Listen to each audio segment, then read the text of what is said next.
তো মিমের দাদা বাড়িতে আমরা যে ঘরটা উঠাইতেছিলাম বিল্ডিংটা, তো ওটা দেখতে গিয়েছিলাম। তো ওখানে ইট সব কিছু ছাড়ানো ছিটানো ছিল।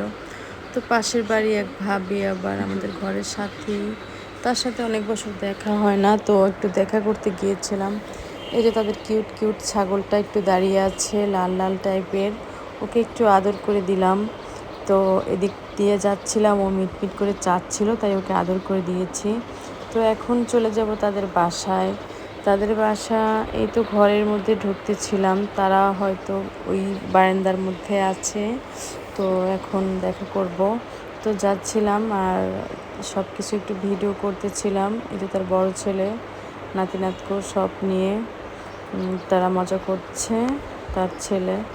তো এদিকে এই বারান্দায় চলে আসছি, সবাই খেতে বসে গেছে, এমন একটা টাইমে চলে গিয়েছি, কি করব, কিছু করার ছিল না, যেহেতু চলেই গিয়েছি তাহলে ভিডিওটা করা অবস্থায় ছিলাম আর কি। তো এটা আর বন্ধ করি নাই। এতে তারা ভর্তা টর্তা দিয়ে গরু মাছ টাছ দিয়ে ভাত খাচ্ছিল, সেই পাতলা ডাল ছিল। এই মুহূর্তে আমি গিয়েছি